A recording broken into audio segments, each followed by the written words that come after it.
Class കഴിഞ്ഞ് വീട്ടിലേക്ക് പോകുമ്പോൾ കൊണ്ടോട്ടി അങ്ങാടിയിലെത്തിയപ്പോഴാണ് വൈഫ് പറഞ്ഞത് ഒരു പ്രാവ് അവിടെ വീണ് കിടക്കുന്നുണ്ടെന്ന്. അപ്പോൾ അതിനെ കണ്ടപ്പോൾ അതിനൊന്ന് നോക്കാതെ പോകാനും കഴിഞ്ഞില്ല. വണ്ടി സൈഡാക്കി നോക്കിയപ്പോൾ അത് കുറച്ച് സീരിയസ് ആണ്. ഒരു ഓട്ടോറിക്ഷൻ്റെ മുന്നിലേക്ക് വീണ് പോയതാണ്. പാവം അതിൻ്റെ ഒരു കണ്ണ്, വലത് കണ്ണ് മൊത്തത്തിൽ പോയിട്ടുണ്ട്. അപ്പോൾ അത് കണ്ടപ്പോൾ ആകെ സങ്കടമായി. അപ്പോൾ എന്തായാലും അതിനെ അവിടെ ഇട്ടേച്ച് പോയാൽ വല്ല പൂച്ചയോ നായൊക്കെ വന്നിട്ട് അതിനെ തിന്നുന്നുള്ളത് ഉറപ്പാണ്. അപ്പോൾ നമ്മൾ തൊട്ടടുത്ത അപ്പുറത്തുള്ള ഒരു ചെരുപ്പ് കടയിൽ പോയിട്ടൊരു പെട്ടി ചോദിച്ചു കേട്ടോ. അപ്പോൾ അവർ പറഞ്ഞു പുറത്തുണ്ട് ഒരുപാട് പെട്ടികളായിരുന്നു, അതിൽ നിങ്ങൾ എടുത്തോളൂ എന്ന് പറഞ്ഞു. അപ്പോൾ അതിൽ നിന്ന് നല്ലൊരു പെട്ടി എടുത്തു. എന്നിട്ട് നേരെ കാറിലേക്ക് തന്നെ വന്നിട്ട് ആ ഒരു പ്രാവിനെ ജസ്റ്റ് ഒന്ന് വീട്ടിലേക്ക് കൊണ്ടുപോകാമെന്ന് കരുതി.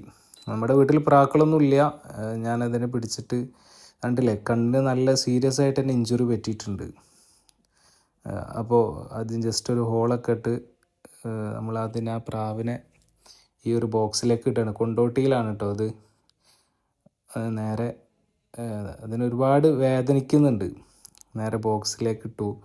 ഒന്നും സംഭവിക്കരുതേ എന്നാണ് മനസ്സിൽ പ്രാർത്ഥന. കാരണം നമ്മളെപ്പോലെ തന്നെ മറ്റു ജീവികൾക്കും ഉണ്ട് അവരുടേതായിട്ടുള്ള ലോകവും ജീവനൊക്കെ. അപ്പോൾ വീട്ടിലെത്തി പെട്ടെന്ന് തന്നെ തുറന്നു നോക്കി. അൽഹംദുലില്ലാഹ് കാര്യമായിട്ട് പ്രശ്നമൊന്നുമില്ല, നല്ല സേഫായിട്ട് തന്നെ എത്തിയിട്ടുണ്ട്. പക്ഷേ ഒരു കണ്ണ് ഒന്നാകെ പോയിട്ടുണ്ട്.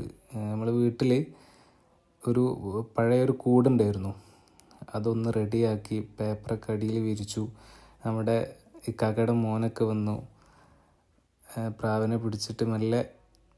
ബാക്കി വേറെ പരിക്കുകളൊന്നുമില്ല. പക്ഷെ അത് ഒരു ഓട്ടോയുടെ അടിയിലേക്ക് പോയതാണ്, ഓട്ടോറിക്ഷൻ്റെ അടിയിലേക്ക് പോയപ്പോൾ മൊത്തത്തിൽ അതിന് ആകെ ഹെഡിന് എന്തൊക്കെ ഒരു കാര്യമായിട്ടുള്ള ഇഞ്ചുറി ഉണ്ട്. നല്ല വെള്ളം നന്നായിട്ട് കുടിക്കുന്നുണ്ട് കേട്ടോ.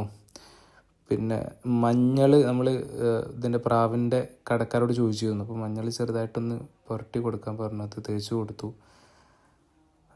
കുറച്ച് ചെറുപയർ അതിന് കഴിക്കാൻ വേണ്ടി, പക്ഷെ അത് കഴിക്കുന്നില്ല, വെള്ളം കുടിച്ചു. ഇനിയിപ്പോൾ നാളെ രാവിലെ ഓക്കെ ആകുകയാണെന്നുണ്ടെങ്കിൽ അത് കുടിച്ചോളൂ. നമ്മൾ അതിനെ വീട്ടിൻ്റെ ഉള്ളിലേക്കാണ് വെച്ചിട്ടുള്ളത്. ഇനി വേറെ പൂച്ചകൾ വന്നിട്ടൊന്ന് ആക്രമിക്കണ്ടെന്ന് കരുതി വീടിനുള്ളിലേക്ക് വെച്ചു.